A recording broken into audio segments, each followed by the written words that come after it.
Alright guys, so the problem that we're dealing with today has to do with my radio. Now, this is a double-din touchscreen head unit. It's a Kenwood DDX, I want to say it's a, right there, 712, DDX 712. That doesn't focus very well. I really like this head unit. The problem I'm having though is that when I'm driving along, especially at like highway cruising speeds, it vibrates really bad.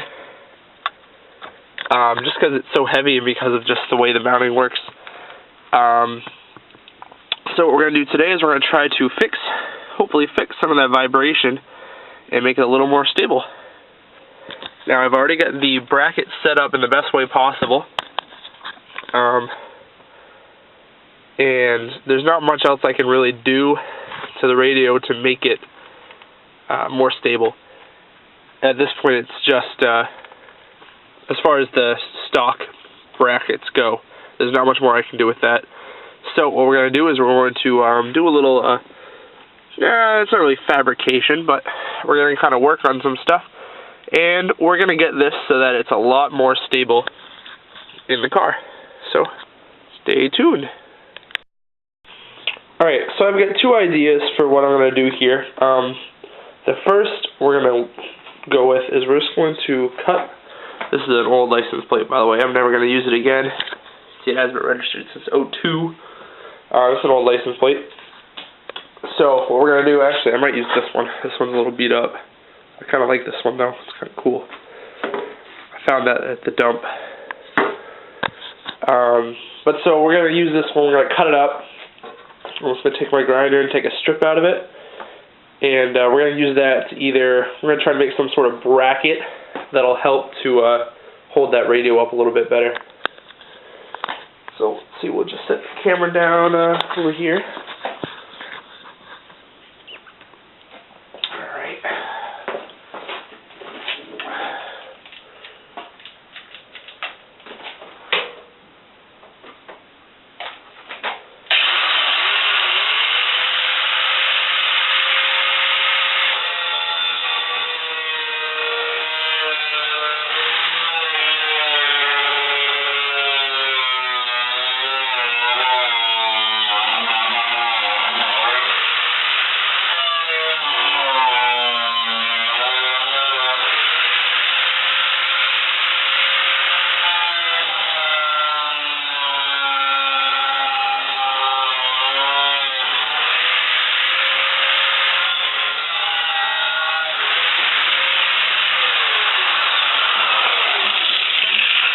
Alright, so there we go.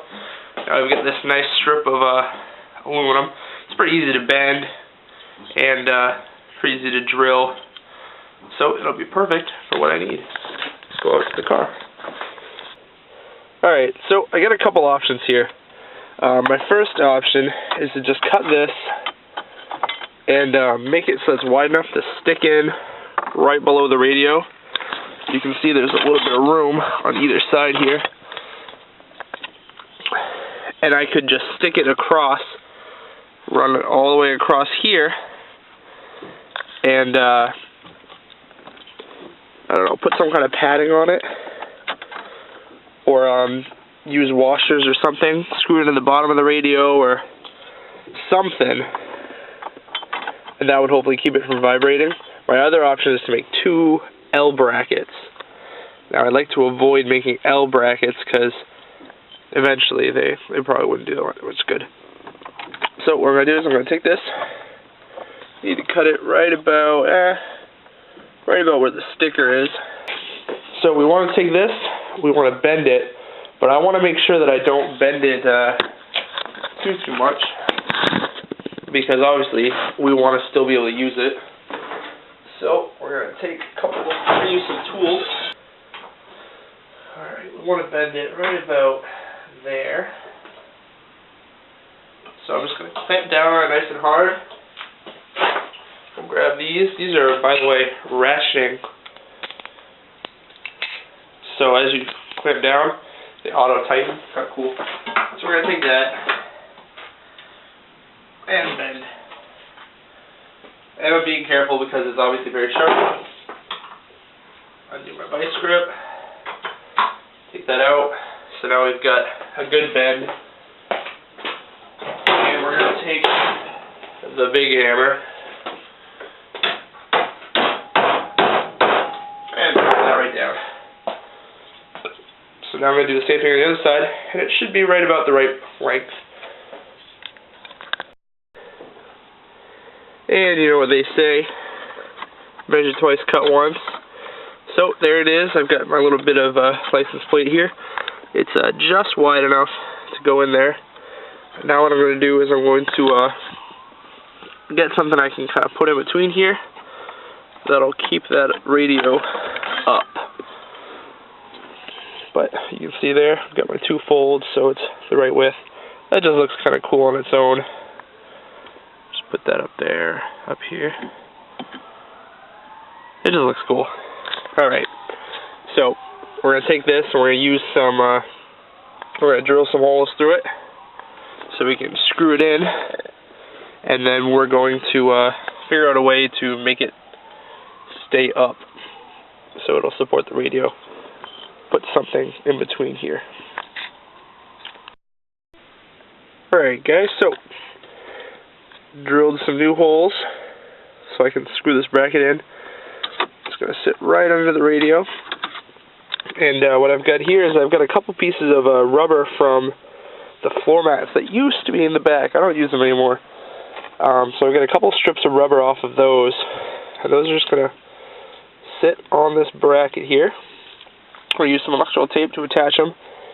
And that should help get rid of most of the vibration. So we're going to set the camera down. Hopefully you can see me here.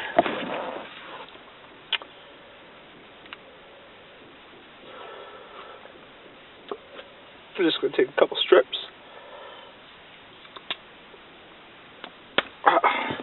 Some tough electrical tape.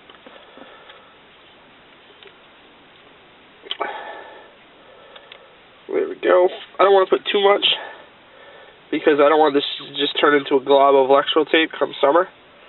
Especially being under the radio. It's going to get a little hot. Not really hot, but it's going to get warm. So we don't want to overdo it. But it's really just to secure that rubber in place. So there you go. We've got those two pieces of rubber on top of my little homemade bracket here. Those should help. Put it under the radio. Lift the camera up so you can see it. There we go. Right there. Alrighty. I don't think I even really need to screw it in, but here we go. So, we got our little bracket here. Shouldn't interfere with anything because it's below this lip, and I believe there's nothing really on top of here. Yeah. That should be fine just like that.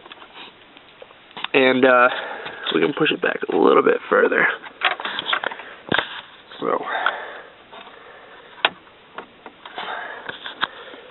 there we go. So now we're going to put this whole trim back together. We'll see how it looks.